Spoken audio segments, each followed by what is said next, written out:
ლიბანსა და ისრაელს შორის გახანგრძლივდა ცეცხლის შეწყვეტის რეჟიმი კიდევ 3 კვირით. გუშინ ასევე განცხადება გაავრცელა ისრაელის თავდაცვის მინისტრმა, ისრაელ კაცმა, რომ ისრაელი მზად არის ომის გასაახლებლად და ელოდება შეერთებული შტატების მწვანე შუქს, როგორც ირანთან, ასევე ლიბანთან. და ასევე ტრამპმა თქვა, რომ კი ეს ცეცხლის შეწყვეტა იქნება 3 კვირიანი, მაგრამ ისრაელმა შეიძლება ასე როგორც თქვა surgical strikes, ქირურგიული დარტყმები მაინც გააგრძელოს ლიბანში.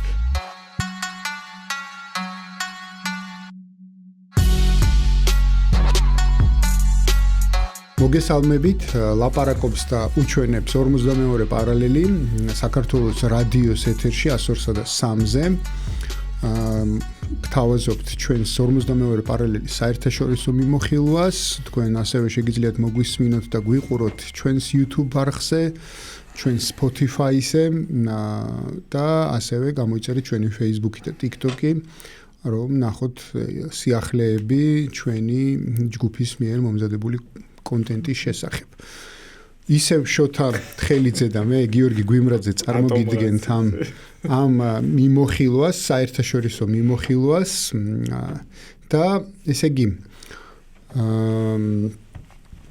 ვიდრე ყველაფერს სხვაზე დავიწყებთ საუბარს, ის თუ ნახე დავიჭერიათ ესეთი ერთი სპეცრაზმელი, რომელიც მონაწილეობას იღებდა მადუროს გატაცების სპეცოპერაციაში და რომელმაც $32,000 თუ $32,000 დადო წინასწარ ბედში და მოიგო $400,000 მადუროს დაიჭერენო თუ იანვრის ბოლომდე მადურო აღარ იქნებოდა ეს.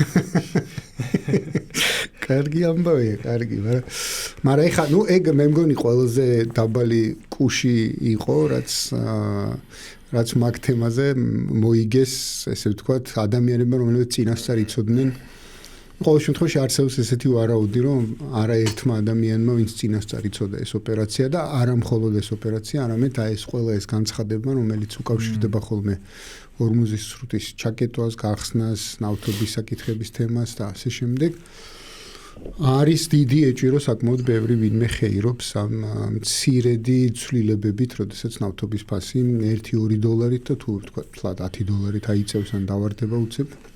ეს ყველაფერი იწვევს ხოლმე გარკვეულ შედეგებს. მოკლედ, ვიდრე ამ თემას დაუბრუნდებოდეთ, ანუ ირანის თემას, იმიტომ რომ ეს ისევ აქტუალურია და ბუნებრივია რომ აქტუალური თემაა. იმის რა ქვია, შერეკილების ის ფრაზა თუ გახსოვს, ესე იგი, იმიდან რა ქვია, უნგრეთიდან ბულგარეთის არჩევნებამდე ერთი ფრაზა გამახსენდა ბიძია ბაბუასგან. ორა უეცრა ჩამოჰკრა უბედურების ზარმა. ესე გამოვიდა ზუსტად ევროპული პერსპექტივიდან, ასე ვთქვათ, ხო? ანუ ის სიხარული, რომელიც იყო დაკავშირებული უნგრეთის არჩევნებთან, უცებ ბულგარეთის არჩევნებმა შეცვალა. თუმცა რა თქმა უნდა, ჩვენ ხა ქონდა ამაზე საუბარი და რა თქმა უნდა, ბულგარეთის საკითხი, ბულგარეთის, ესე ვთქვათ, წონა იმ მოცემულობაში, რა თქმა უნდა, არ არის ისეთი, როგორც უნგრეთის შემთხვევა იყო, იმიტომ რომ მაინც ორბანი იყო, რომელსაც ქონდა რაღაცა თავისი, ასე ვთქვათ, წონა გეოპოლიტიკური და შესაბამისად, თლად იმის თანაზომადი ვერ იქნება, მაგრამ მაინც საინტერესო შედეგია ის, რომ მათ შორის ესე ვთქვათ, პროევროპული ძალების მართლობა, ესე ვთქვათ, ბულგარეთში 10 წლის განმავლობაში იყვნენ ისინი ხელისუფლებაში, სხვადასხვა ფორმაციით, სხვადასხვა კოალიციის ფარგლებში და დასრულდა, ასე ვთქვათ, და დასრულდა იმიტომ დასრულდა, რომ ბოლო 5 წლის განმავლობაში რამდენიმე არჩევნები ჩატარდა, ხო? და ამ რამდენიმე არჩევნებს ისეთი ყარი შედეგი არ მოჰქონდა ხოლმე და ამიტომ ესეც რიგგარეში არჩევნები იყო და რაც კიდე საინტერესო სტატისტიკა იყო, ბოლო 29 წელია ერთ პარტიას არ დაუგროვებია უმრავლესობა. ანუ 29 წელია ბულგარეთის ხელისუფლებაში ერთი პარტია, ერთი ძალა არ ყოფილა ხელისუფლებაში და მას უმრავლესობა არ ქონია განსხვავებით აი ამ შემთხვევისა, ხო? მოდი შენი შეფასება იმიდან დავიწყოთ, რომ პირველი რამ გამოიწვია ეს მოცემულობა ბულგარეთში, იმიტომ რომ იქაც ბევრს საუბრობენ იმაზე, რომ კორუფციის საკითხები იყო, თქვათ, ეკონომიკურად, ბულგარეთი მართლა ევროკავშირის უღარიბეს ქვეყნად მოიაზრება და ასე შემდეგ, ხო? ანუ ეს შიდა პრობლემები უამრავია და ამას ერთვის თან ეს რაღაცა, თქვათ, გარედან რაღაც პრობლემა გახსოვს ეს რუსული გაზის თემა ბულგარეთთან მიმართებაში, ასევე თქვათ ნავთობი ასე შემდეგ, ანუ ბულგარეთს მათ შორის ამ რა თქვათ პროევროპელი პოლიტიკოსების გამო საკმაოდ გაუძვირდა მათ ენერგორესურსები და ესეც სერიოზულად აისახა ბულგარეთის ეკონომიკაზე, ისედაც ესე ვთქვათ არ ბწყინავდა, როგორც უკვე ვახსენეთ, ბულგარეთის ეკონომიკა ამ ყველაფრის გარეშეც, მაგრამ ომის შემდეგ განსაკუთრებით. ხო, შენ თქვათ ის, რომ ჩვენ წინა პოდკასტში ვახსენეთ, რომ ევროპაში არ არის სწორხაზოვანი პოლიტიკა და თუ რაღაცა ერთ ქვეყანაში ასე ხდება, შეიძლება სხვაგან სხვანაირად მოხდეს და ერთი კვირაც არ გავიდა და ეს მართლაც ასე აღმოჩნდა, რომ რაღაცა ჯერჯერობით ევროპა ინარჩუნებს აი და ვთქვათ ამას პოლიტიკური პოლიფონია, ანუ რაღაცა სხვა თამაშს თამაშობს, ზოგი სხვა, მაგრამ ეკლექტიკაც და კაკაფონია, ნუ რაღაც ეს მრავალფეროვნება ეს ბჭყალებში. ასევე ხო, ანუ შენ ახსენე პოლიფონია მაინც ტკბილხმოვანებაა, ერთმანეთთან შეეთანხმებული არის მაინც. მრავალხმოვანებაა, მაგრამ სხვადასხვა ხმები მაინც ბრიუსელში რო ხდებიან, ყველა ერთად საერთო გადაწყვეტილებას მაინც კაკაფონია მე მგონი ყოველთვის. ხო, ანუ თავარი როგორც აღმოჩნდა, მაინც იყო ეს კორუფციული რაღაცა სქემები, რაღაც პოლიტიკურ ელიტებსა და ალბათ ბულგარულ ოლიგარქებს შორის, რომელიც როგორც აღმოჩნდა, ალბათ მოსახლეობას მობეზრდა და ისიც უნდა აღვნიშნოთ ამ რუმენ რადევმა, რომელიც ყოფილი პრეზიდენტია ბულგარეთის, როგორც მე ვნახე, მარტში შექმნა ეს საკუთარი მოძრაობა, ან სულ რაღაცა ერთი თვის წინ. ესეც არის იმის გამოვლინება, რომ მოსახლეობაში არის იგივე ეს აი პოლიტიკური არასტაბილურობის და პოლიტიკური უმოქმედობის, უუნარობის მიმართ რაღაცა ამბოხი და ეს გამოვლინდა აი ამ ზუსტად ამაში, რომ ახლა ევროპულ პოლიტიკაში, როდესაც ერთი პარტია იღებს 45%, ეს საკმაოდ იშვიათი მოვლენაა. ნუ ახლა კი ბატონო, ახლა მადიარმაც აიღო, მაგრამ მაინც ეს არ ხდება ეს ტრადიციულად მსგავსი მასშტაბის რაღაცა მხარდაჭერის მოპოვება და ერთპიროვნულად პარლამენტის დაკომპლექტება, ხო? მაგრამ აქ უნდა ვახსენოთ თუ რა ბულგარეთის რაობაც, ნუ როგორც შენ თქვი ეს ბულგარეთი არ არის ისეთი წონადი სახელმწიფო როგორც უნგრეთი. ნუ უნგრეთიც არ არის წონადი, მაგრამ უნგრეთზე უფრო ნაკლებ წონადია და მას არ აქვს რაღაცა პოლიტიკური წნეხის და ზეწოლის განხორციელების შესაძლებლობა ეში და ევროპულ პოლიტიკაში. თუმცა აქაც და ასე თვითონ რუმენ რადევსაც აქვს ნათქვამი, რომ მისი мотивация არ იქნება მაგალითად საერთო ევროპული პოლიტიკებიდან გადახვევა, რომ რაღაცა წინააღმდეგობა გაწიოს იგივე აი საერთაშორისო პოლიტიკაში, საგარეო პოლიტიკის მიმართ, უბრალოდ რაღაცა მასაც შეიძლება რაღაცა მისი რესურსი შეიძლება მარტო მხოლოდ ვერბალური განზომილება აღმოჩნდეს. შეიძლება ანუ მაქსიმუმ რაც მას შეუძლია რომ ეხლა ამ მომენტში რაღაც ისეთი გააკეთოს, რომელიც აი მეინსტრიმს არ ეთანხმება, ეს იყოს რაღაცა აი ენერგოსტაბილურობის შექმნა ბრიუსელისგან დამოუკიდებლად, რომ მან უარი ართო, როგორც უნგრეთი აკეთებდა, უარი ართქოს მაგალითად რუსულ გაზზე. ეს არის მთელი მაქსიმუმი, თორე ხა თვითონ მე მგონი თქვა რომ რაღაცა სანქციების პაკეტებს ის შეუერთდება, ის რაღაცა შეიძლება უკრაინის საწინააღმდეგო რაღაც ქმედებები არ გადადგა, შეიძლება ვერბალურად განაცხადოს, თუმცა ქმედება არ იყოს გამოხატული. ასევე ეს ბულგარეთში ესეთი პოლიტიკური ცვლილება მნიშვნელოვანია მისი მეზობლისთვის. კონკრეტულად სერბეთისთვის, რომელიც ჩაკეტილი სახელმწიფო, სხვას გასასვლელი არ აქვს, ის მარაგდებოდა აქამდე, ან რუსული გაზით და კონდეს კონტრაქტი და ბულგარეთი არის ის მეზობელი, რომელზე გავლითაც თურქეთიდან მარაგდება რუსული გაზით სერბეთი და შემდგომ უნგრეთიც. ამიტომ რაღაცა ბალკანური ქვეყნებისთვის გარკვეულწილად, თუ რაღაცა ისინი აი ამ ფსონს ჩამოვლენ, ფსონს რა, გადადგამენ იმ ნაბიჯს რაღაც იაფი ენერგო ასე ვთქვათ მომწოდებლები მიიღონ, მაშინ კი ბატონო. მაგრამ ზოგადად ასევე რომ შევაფასოთ, ასევე მე მგონი წინა პოდკასტშიც ვახსენე ეს, რომ ზოგადად აღმოსავლეთ ევროპაში და კონკრეტულად აი ბალკანეთის ქვეყნებში პოლიტიკური პარტიული ცხოვრება არ არის სტაბილური. პარტიები არ არის რაღაც ტრადიციული წარმონაქმნები, რომელზედაც რაღაცა რომელებიც დაშენებულია რაღაც საზოგადოებრივ ფასეულობა ღირებულებებზე, რომელთაც აქვს რაღაცა ისტორიული განგზობადობა, ხო? როგორც მაგალითად ეხლა დასავლეთ ევროპაში არსებობს ტრადიციული პარტიები და ხშირად ისინი არიან ხელისუფლებაში, ხო? ერთმანეთს ანაცვლებენ, ხო? საფრანგეთში იგივეა, მაკრონის პარტიას თუ არ ჩავთვლით ესპანეთში, ბრიტანეთში, გერმანიაშიც, ხო? რაღაც აღმოსავლეთ ევროპაში აი მოულოდნელობები, ანუ რა გამოჩნდება პარტია, მე რაღაც გაქრება. ესეც მიანიშნებს იმას, რომ აღმოსავლეთ ევროპაში სოციალური სტრუქტურები არ არის ჩამოყალიბებული, ხო? რაღაცა არ არის მუშათა ფენა გამოკვეთილი, არ არის რაღაცა საშუალო ფენა გამოკვეთილი. თუნდაც შეიძლება ოლიგარქიული ფენაც იცვლიდეს საკუთარ პოლიტიკურ მიმართებებს, ხო? ანუ რაღაცა ამორფული საზოგადოებებია აღმოსავლეთ ევროპა, რომელიც აი ამ ამორფულ პოლიტიკურ პროცესში გამოიხატება ხოლმე, ხო? რაღაცა როგორ შეიძლება ხა ერთი თვის წინ შექმნილმა პარტიამ აიღოს 45%, ხო? ესეც არის რაღაცა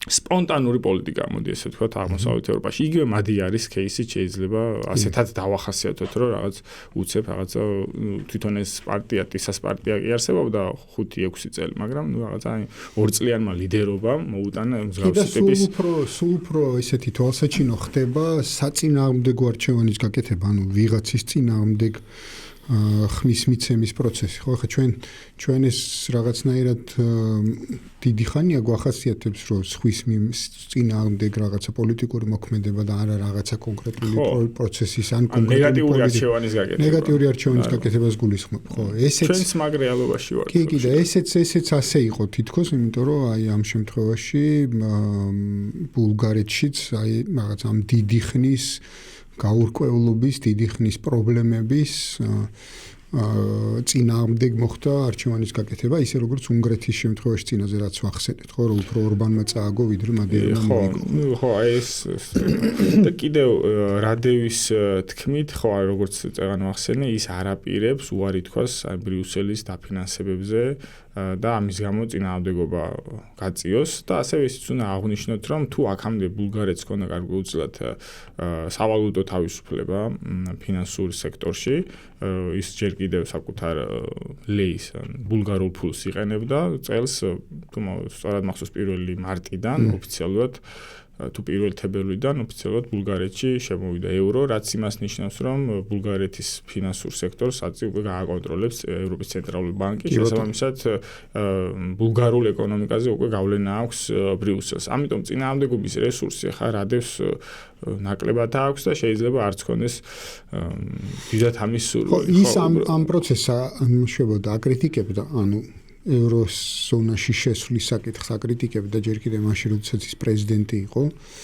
აქედან გამომდინარე, ანუ ეს პროცესი შეუქცევადი პროცესია, იმის უკანმოტრიალება შეუძლებელია. შეუძლებელია, ხო, ამის სურვილი ქონდა თავის დროზე საბერძნეთს 2015 წელი იყო, ხო, როდესაც დააპირა სახელმწიფომ ევროზონიდან გასვლა, მაგრამ მას ისეთი პოლიტიკურ-ეკონომიკური წნეხი განახორციელეს, რომ მას უკვე აღარ უღირდა. გახსოვთ რეფერენდუმი რო ჩატარდა და მოსახლეობამ ხარი დაუჭირა ევროზონიდან გასვლას და შემდგომ ამ ტროიკამ, ბრიუსელის ტროიკამ ევროპის ცენტრალური ბანკის ხელმძღვანელობით აიზულა მაშინ ციპრას.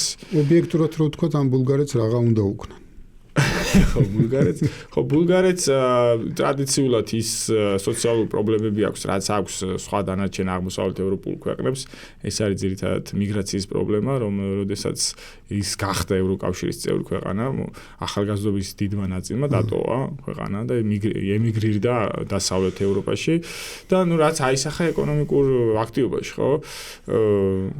ანუ ის როგორც უნგრეთი იყო, მისი ეკონომიკური ზრდაც პრაქტიკულად სტაგნირებს და რაღაცა ესეთი გარდამტეხ ეკონომიკურ განვითარებას ვერ ახდენს. ანუ ძირითადად ისიც ჩამოკიდებულია ამ დონაციური ეკონომიკა აქვს, მოდი ესე ვთქვათ, ბრიუსელის დონაციებზე არსებობს რეალურად. და ამაზე ხა უარის თქმა ბულგარეთისთვის ჩემი აზრით ახლა წარმოუდგენელია.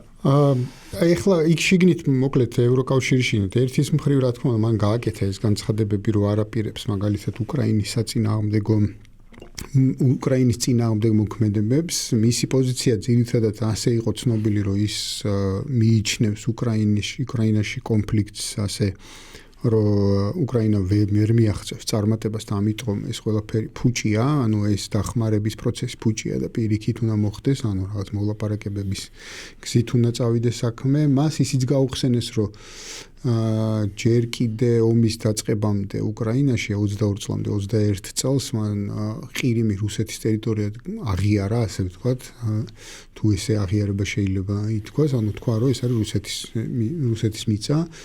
და კიდე იმას საუბრობს რომ არ მიაწვდის ან თვითონ არ უნდა ბულგარეთი არ უნდა აწვდიდეს შეიარაღებას თქვათ რაღაცა მტყვია წამალს და ფინანსურადაც არ უნდა ეხმარებოდეს მოკლედ ის არის წინააღმდეგი იმისა რომ აფინანსებდეს ევროკავშირი უკრაინას და შესაბამისად თუმცა ის ამბობს რომ ის არ დაბლოკავს თქვათ ევროკავშირის დახმარებებს უკრაინისთვის მაგრამ ბულგარეთი არ მიიღებს მონაწილეობას ამ დახმარებებში. თითქოს ეს არის მისი პოზიცია. ხო, ბულგარეთმა ამოწურა კიდევაც ის სამხედრო რესურსი, რითაც შეიძლება და დახმარებოდა უკრაინას. ახლა ბულგარეთის შეერება არ არის რაღაც მოცულობები.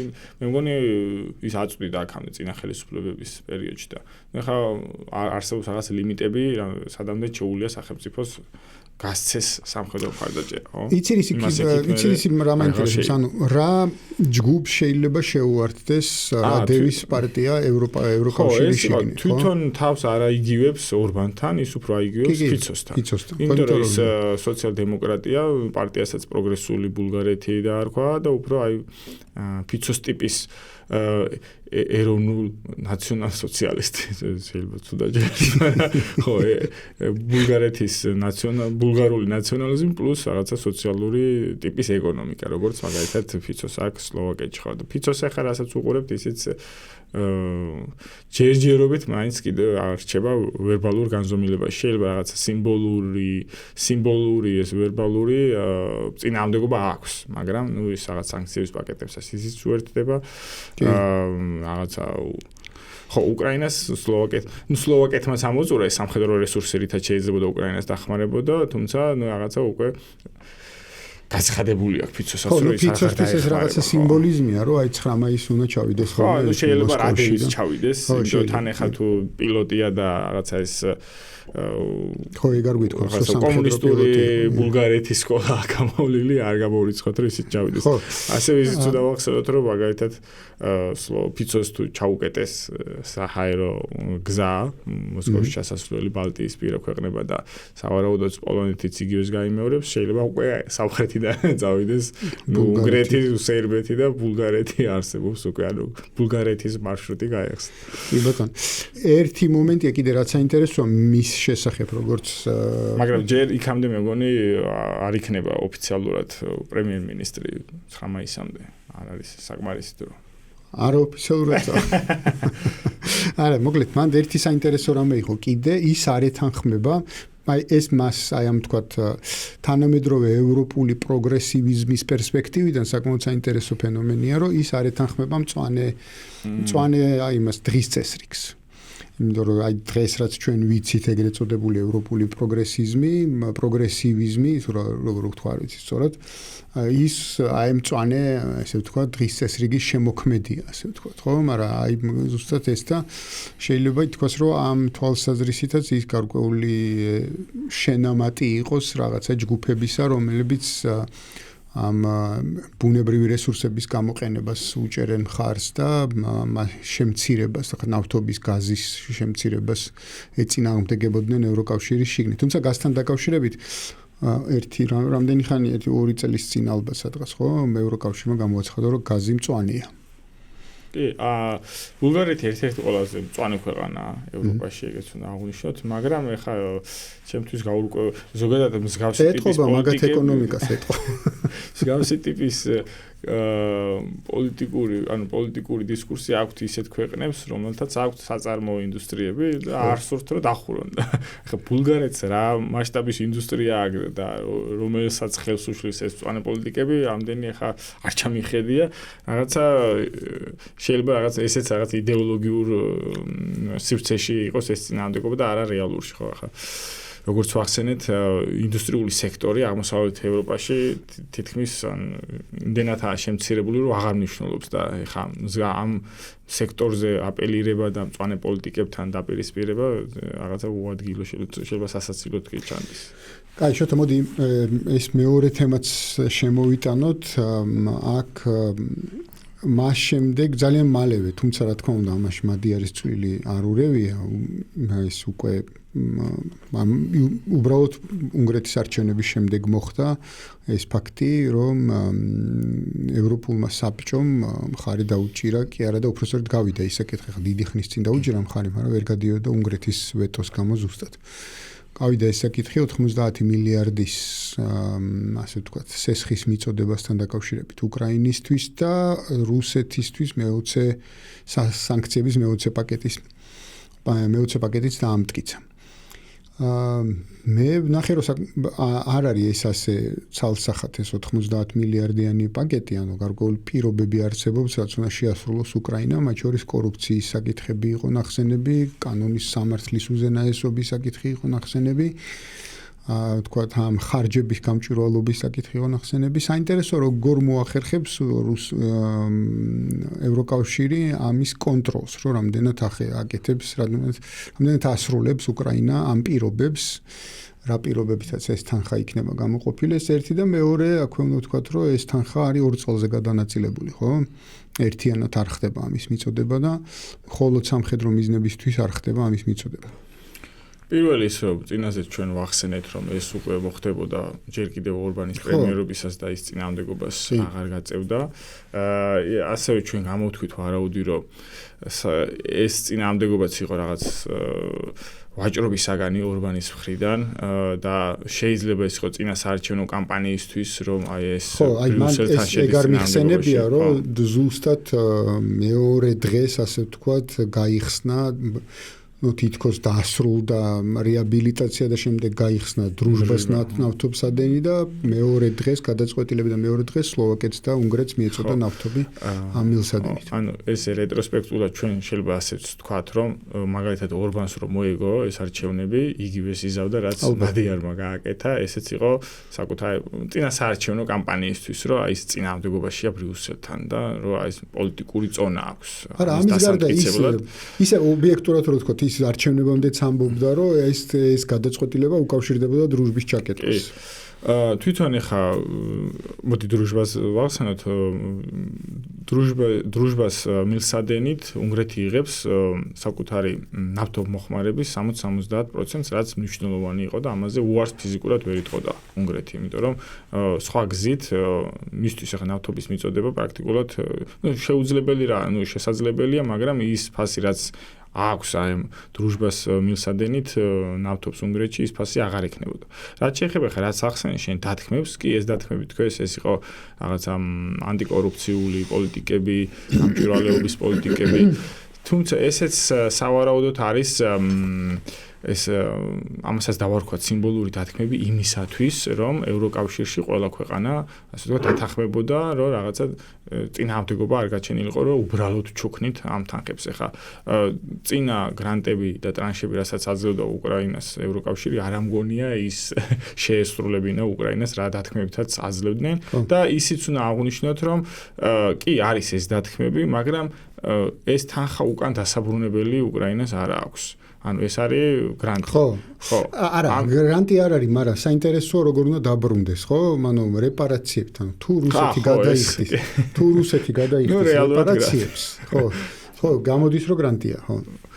ხო, ამიტომ ესეც შეიძლება ვთქვათ, რომ რაღაცა სიმბოლურ სივრცეში რჩება ეს დათქმები, იმიტომ რომ არ ამგონია ეხა რომელიმე ეს დათქმა რაც ეხა შენ ჩამოთვალე, რომელიმე რაღაცა განახორციელოს ან რაღაცა ეს პოლიტიკა გაატაროს უკრაინამ. ფიზიკურად შეუძლებელია ამ მომენტში რომ მსგავსი დათქმები შეასრულოს უკრაინამ. თუ ეს დათქმები რეალურია, მაშინ ეს ნიშნავს, რომ ეს თანხები აღარ უნდა მიცე უკრაინას, ხო? ამიტომ ეხა ეს როგორც ვახსენე, ეს არის შიდა ევროპული პოლიტიკური კონსენსუსისთვის რაღაცა და საერთაშორისო საზოგადოების მოხმარებისთვის, რომ რაღაცა ეს უბრალოდ არ თუქნით უკრაინას და ხო, ანუ ეს არ არის რაღაც რეალური დათქმები, მოდი ესე ვთქვათ. კი ბატონო, და შენი აზრით, ანუ პრინციპში შეიძლება ითქვას, რომ ევროკავშირი ამ 90 მილიარდით აფინანსებს აი ესე ვთქვათ, რუსულად ტლენია ქვია მაგას, მაგრამ რომ ბჟუტავს ხანძარი, ესე ვთქვათ, ხანძარი კი არა, ცეცხლი რომ ანთია, მაგრამ არ გიზგიზებს, ესე ვთქვათ, ხო? ხო, ამზად არ ვიცი, ქართულად დამავიწყდა ეს სიტყვა.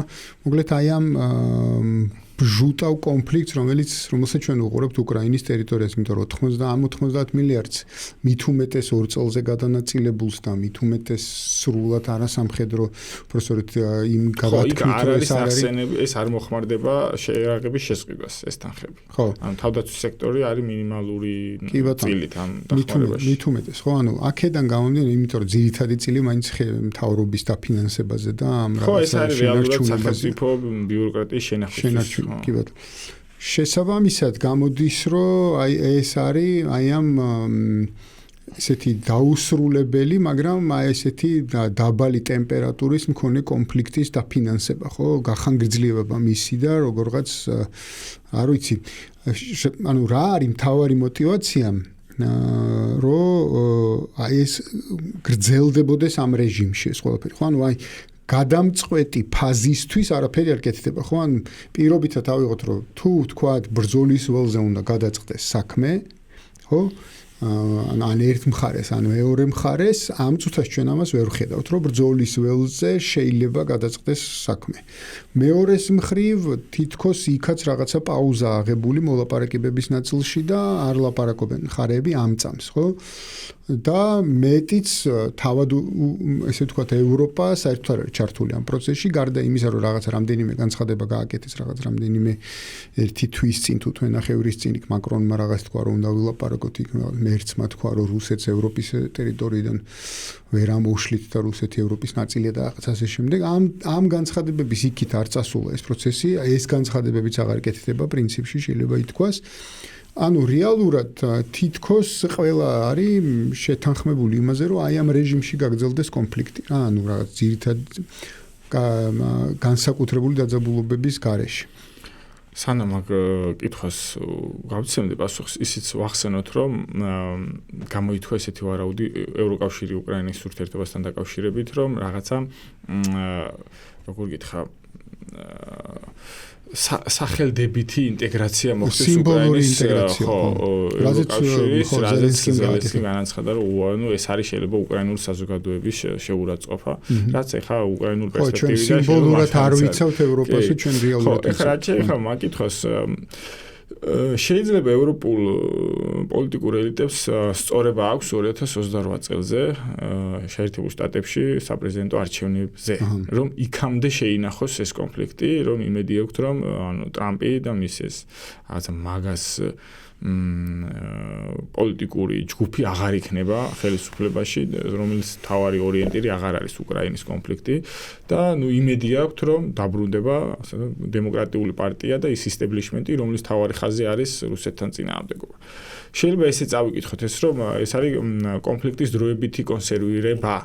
თანთანობით უკვე ძლიერდება თვითონ ევროკავშირში ის დისკურსი, რომ მაგალითად რუსეთთან მოლაპარაკებების დაწყება და დაიწყონ. თუმცა ესეთი ამაზე რეფლექსია თვითონ ბრიუსელში არ ხდება, ანუ არანაირ რეაქციას არ აძლევენ. ესეც მიანიშნებს იმაზე, რომ ჯერჯერობით კი არის რაღაცა სხვადასხვა ლიდერების განცხადებები, თუმცა მაინც ეს ორიენტირი არის კონსერვაციაზე. ხო, არა, საწინააღმდეგოთ, ანუ გარა თუ მაგის სასარგებლო ნარატივები არის, თვითონ საწინააღმდეგო ჩვენ რამდენიმე გადაცემის წინ საუბრობდით იმაზე, რომ ევროპა რაღაც მილიტარისტულ რიტორიკას აძლიერებს, ცალკეული ელიტები ასე ვთქვათ, ხო? ხო, აქაც ეს მილიტარისტული რიტორიკა მარტო არ არის კონფრონტაციაზე ორიენტირებული, ეს არის ეკონომიკის გადარჩენის მოდელიც. ხო. თუ მაგალითად ეხა საშუალო ევროპელი მწყიდველიანობა აღარ წდება რაღაცა მაგალითად გერმანული ავტომობილის შეძენას, ეს რაღაც ინდუსტრიები გადაერთნენ რაღაც სამხედრო წარმოებაზე, რომელსაც სახელმწიფო იძენს ისევე თავდაცვის სექტორი და ეს თვითონვე სახელმწიფო ამუშავებს ამ ხო, ანუ იმ მოცემულობაში, რომელშიც აღმოჩნდა ევროპული წარმოება, ესე ვთქვათ, ინდუსტრია გადავიდნენ ეგრეთ წოდებულ სამხედრო კეინზიანიზმზე. კი, აი პორშეზე იყო, ხო, მე მგონი პორშეს ქარხანა აწი დაიწყებს ჭურვების თუ მე მგონი რაკეტების პორშეს ტანკები. პორშე შეფჩნეული არის თავის დროზე. პორშეს ტანკები, მე გახსოვს იმის რა ქვია მაგას თავის დროზე ტრაქტორების ქარხანა რო გადაკეთდა ტანკების ქარხანა საბჭოთა კავშირში მეორე მსოფლიო ომის დაწყების წინ. ესე ლამბორგინიც ხო ტრაქტორების წარმოებელი იყო შესაძლოა ახლა შეუძლია ტანკების წარმოება დაიწყოს. მოკლედ ეგ საინტერესო ამბავია, რომ თვითონ ეხა ესეც ვახსენოთ, რომ თვითონ ევროკავშირი, ევროპული ქვეყნები ხვდებიან, რომ დამოუკიდებლად წინააღმდეგობაში შესვლა მაინც წინააღმდეგობის რესურსი რუსეთთან მაინც არ გააჩნიათ. რაც არ უნდა ეხა ეს ინდუსტრიული აქტივაცია მოახდინო, ხო 2030 წელი აქვს რაღაცა ეს აღებული თარიღად, როდესაც მზად უნდა იყვნენ ამ კონფრონტაციისთვის. თუმცა ყველა ხვდება, მაგალითად ქვეყნების უმრავლესობა ამას არ თანხდება, აი სამხრეთული ქვეყნები იქნება, უკიდურეს დასავლეთის ქვეყნები, მაგალითად ირლანდია, რომელიც ეს სცენარი არ აწყობთ, ხო? ეს ძირითადად არის დიდი სამეულის გადაწყვეტილება, საფრანგეთი, გერმანია, შეიძლება რაღაც ბენილუქსის ქვეყნების ნაწილი ავიღოთ, ისიც მხოლოდ ჰოლანდია, დანია არა, ჰოლანდია, მაგრამ ბელგიაც წინააღმდეგობას წევს, ხო, ეს პრემიერ-მინისტრი საკმაოდ ესეთი ცოტა უცნაური, ბრიუსელში მჯდომი პრემიერ-მინისტრის უცნაური განცხადებებით გამოირჩევა.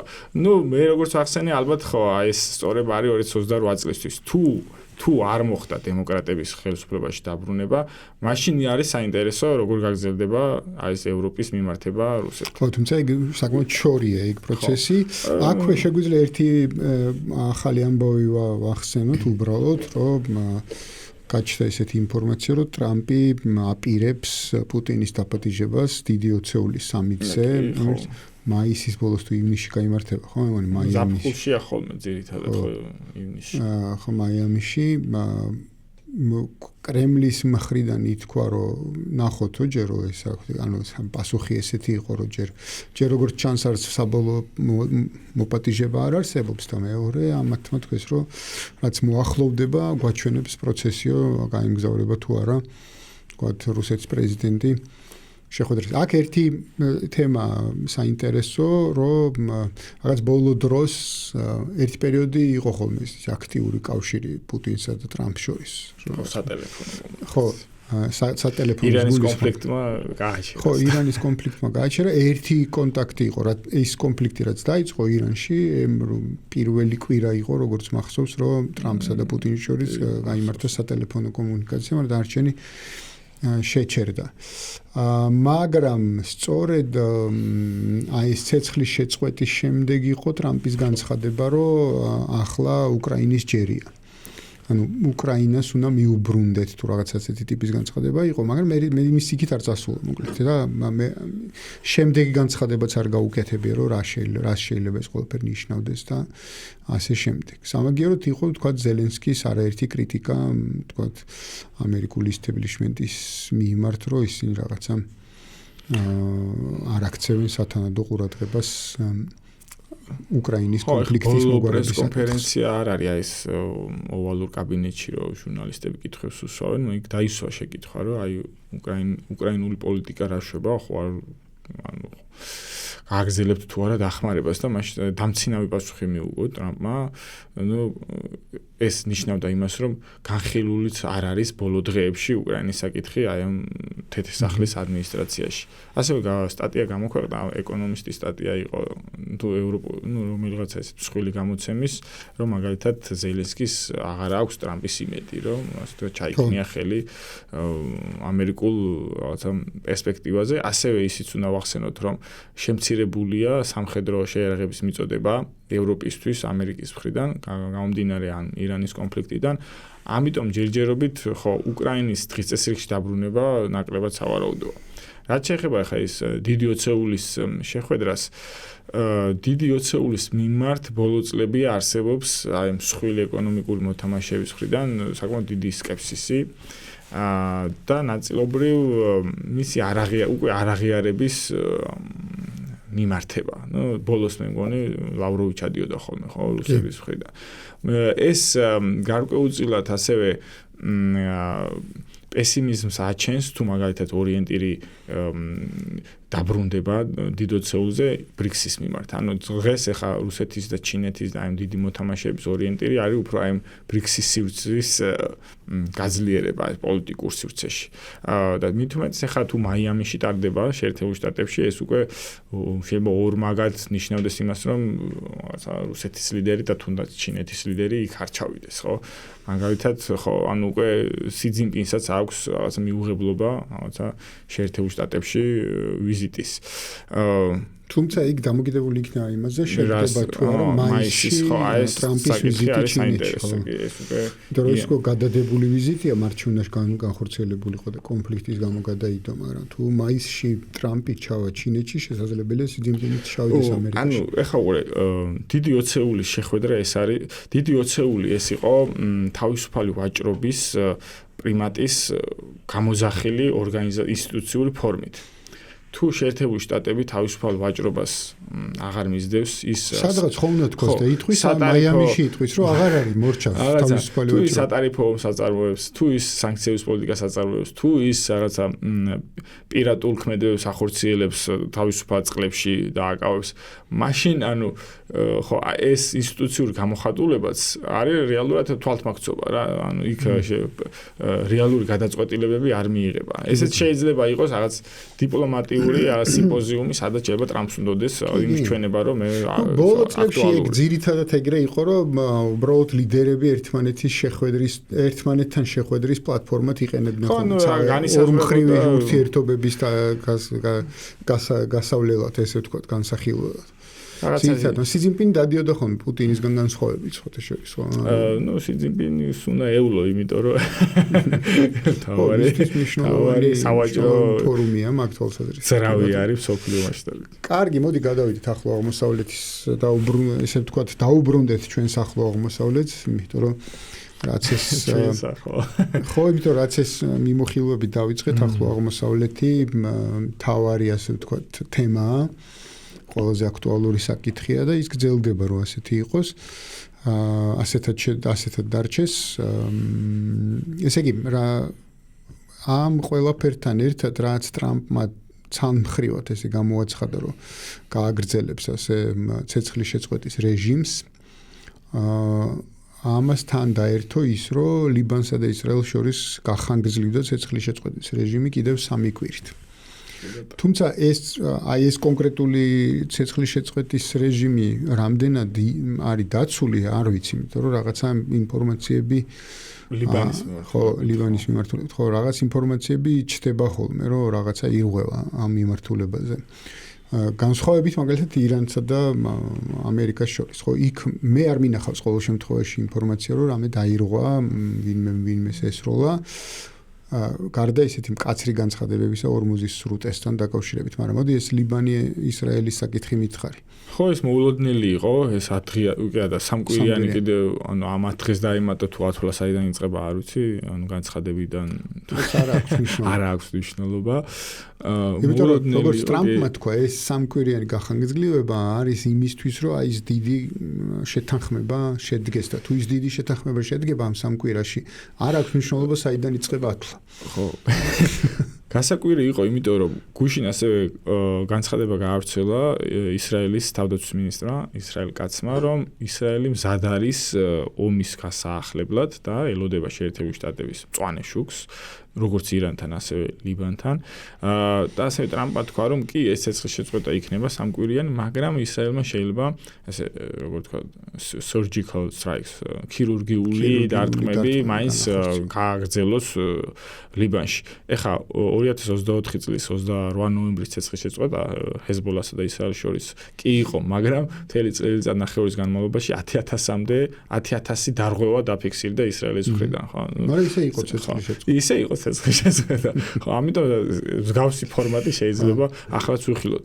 კი, რაც ახსენე, შეიძლება ეს იყოს, ეს არის ავანსი შეერთებული შტატების მხრიდან ირანის მიმართ გაცემული, რომ გარკვეულ რაღაცა დათმობა რა, ანუ მოლაპარაკებების პროცესში გადასვლაზე დაითანხმოს, ხო? ანუ ნახეთ, რომ ისლამაბადი 2 არ შედგა, ხო? და შეიძლება ამ ხრივ არის ეს ნაბიჯი გადადგმული. თვითონ რაც შეეხება ხა, ის ასევე შენახსენე, რომ ანუ ერთმანეთს თავს არ ესხმიან თვითონ შეერთებული შტატები, ისრაელი და ირანი, თუმცა ხა ნომინალურად ის ბლოკადა, რაც ხორციელდება ომანის ყურეში და არაბეთის ზღვაში, ესეც შეიძლება ომად აღვიქვათ, იმიტომ რომ ეს არის ქვეყნის მიმართ გამოხატული აგრესია, ხო? 2 ირანული გემი იქნა დაკავებული შეერთებული შტატების მხრიდან. და ასე ვთქვათ, ირანმაც რამდენიმე საპასუხოდ რამდენიმე გემი დააკავა, ხო?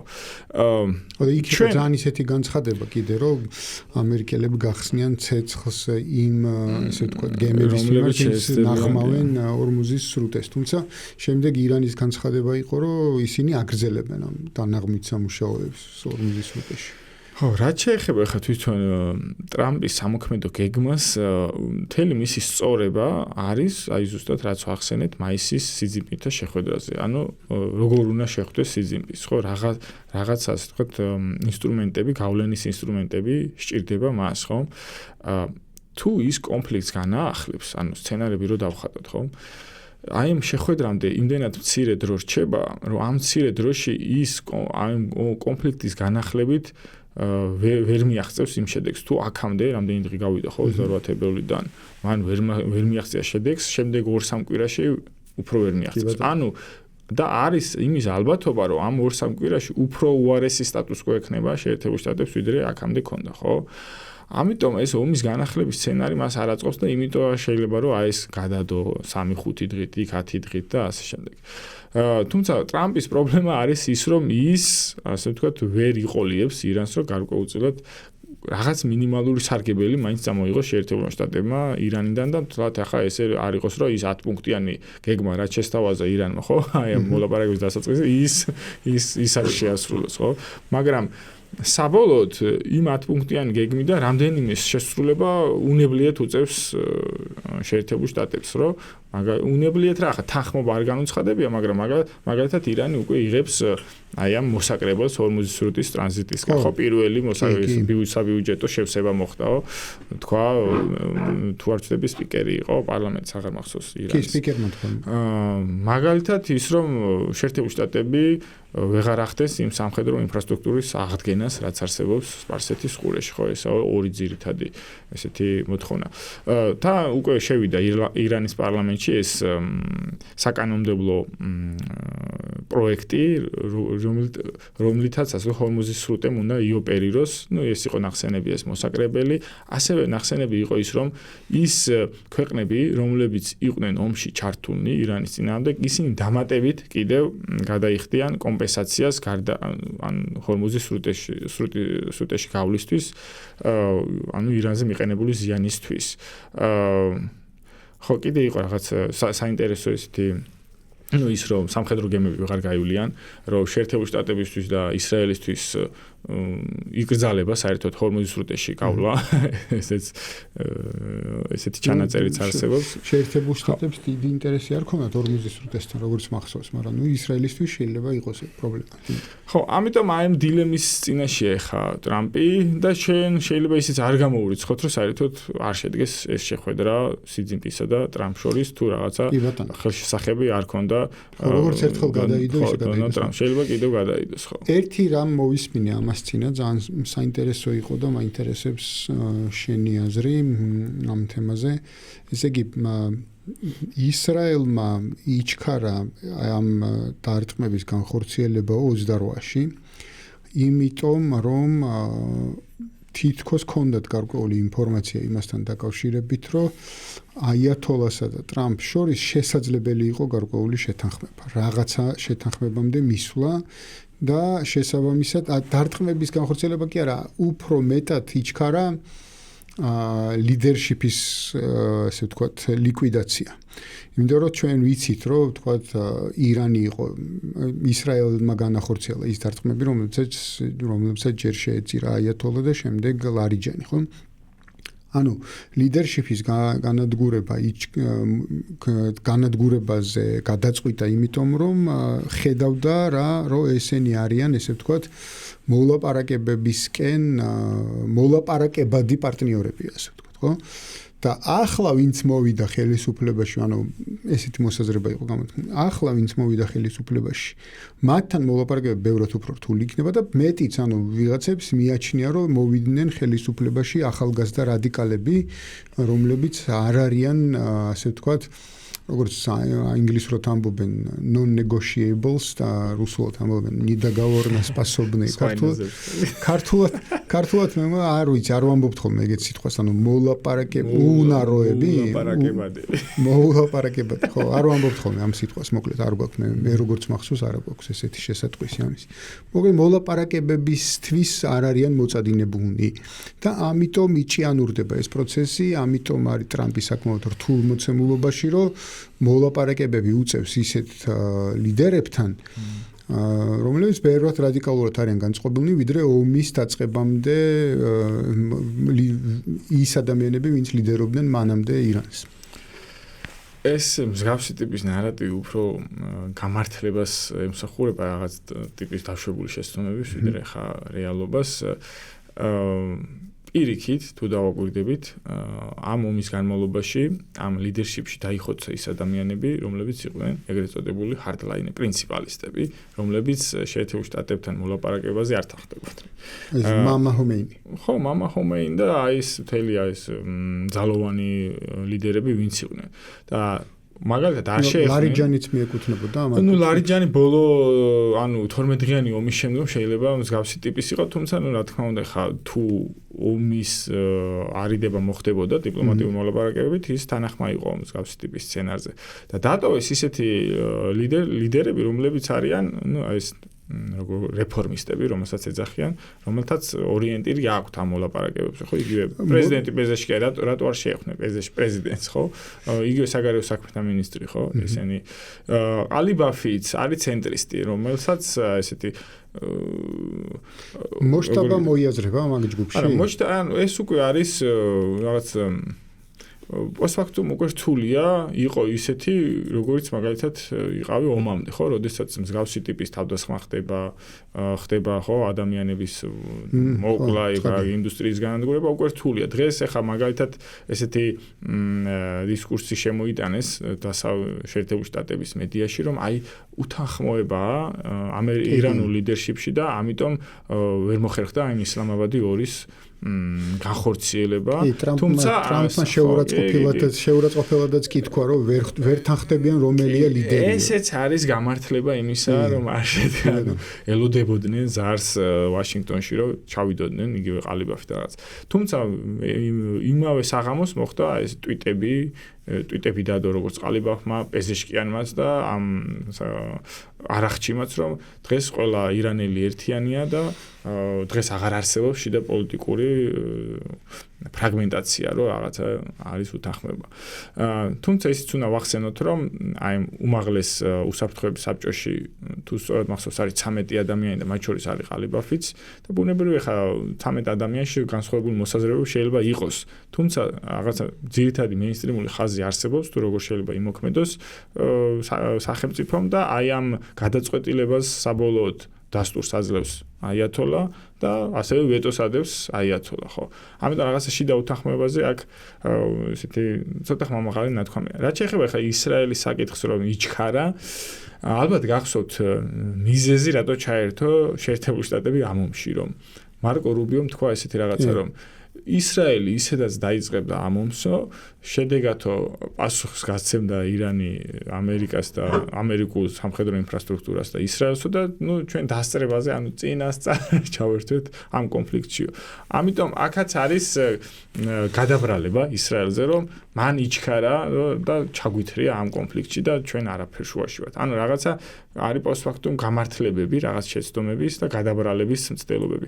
ეხლა თუ მოსალაპარაკებელი იყო, აქამდე მოილაპარაკებდნენ 12 დღიანი ომის შემდგომ გავიდა რამდენი თვე ხო თებერვლამდე, მანამდეც შესაძლებელი იყო თუ ეს სურვილი ქონდა. და ეხლა მე იმის აზრისგანაც შორს ვარ, რომ რაღაც ტრამპს დამოუკიდებელი პოლიტიკა ქონდა, პერსონალურად ტრამპს დამოუკიდებელი პოლიტიკა ქონდა ირანის მიმართ. ეს ამერიკული პოლიტიკა მეტწილად განსაზღვრულია ისრაელის და ებრაული ლობის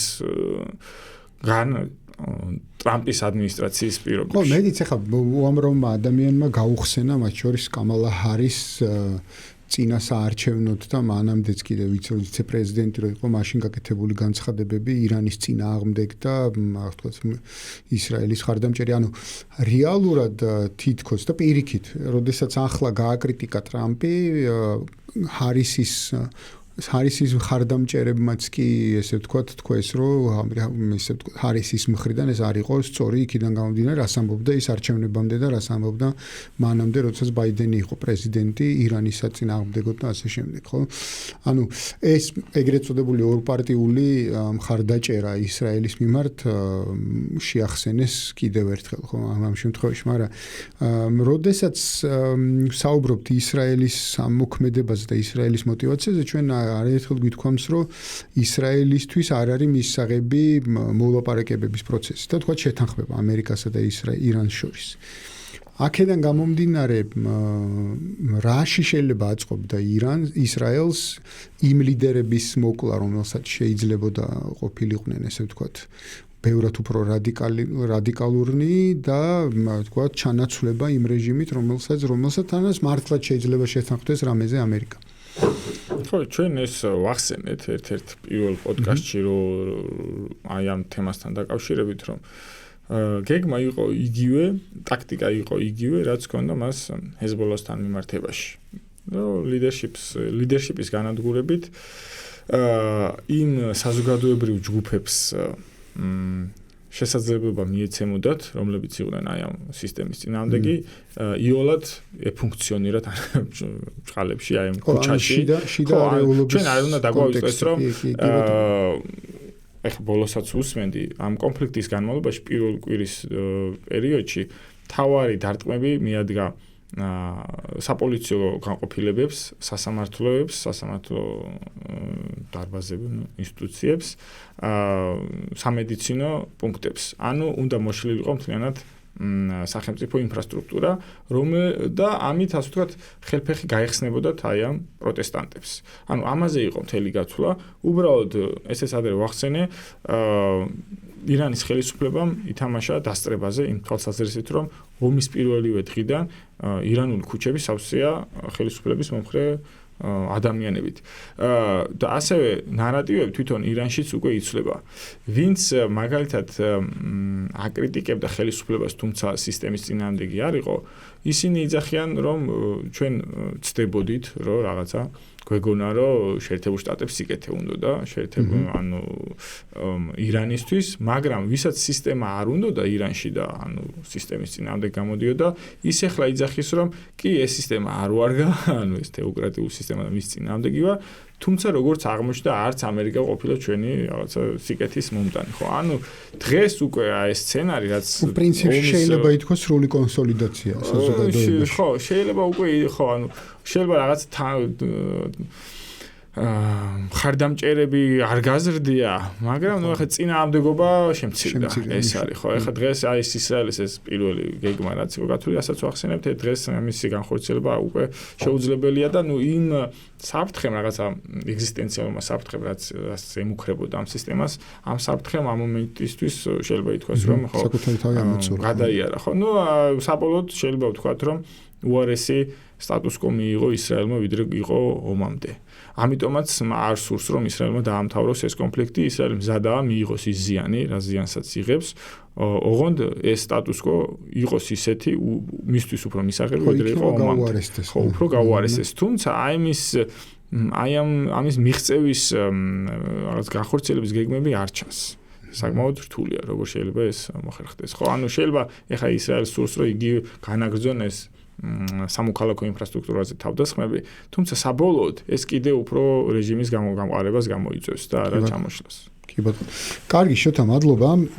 დავასრულოთ დღევანდელი ჩვენი ეპიზოდი საერთაშორისო მიმოხილვის ჩვენს მსმენელებს, რომელიც რადიოში გვისმენდნენ, შევახსენოთ, რომ საქართველოს რადიოს ეთერში იყო 52 პარალელის საერთაშორისო მიმოხილვა შოთა თხელიძესთან და გიორგი გვიმრაძესთან ერთად. გვიყურეთ ჩვენს YouTube არხზე, გამოიწერეთ ჩვენი Facebook-ი, TikTok-ი, Spotify და მოგვისმინეთ და ესე ვთქვათ, გამოეხმაურეთ ჩვენს მიმოხილვებს. ჩვენ გვიხარია თქვენი კომენტარების კითხვა და თქვენი მოწონებების ხილვა. კარგად ბრძანდებოდეთ, გემშვიდობებით შემდეგ მიმოხილვამდე. ახლა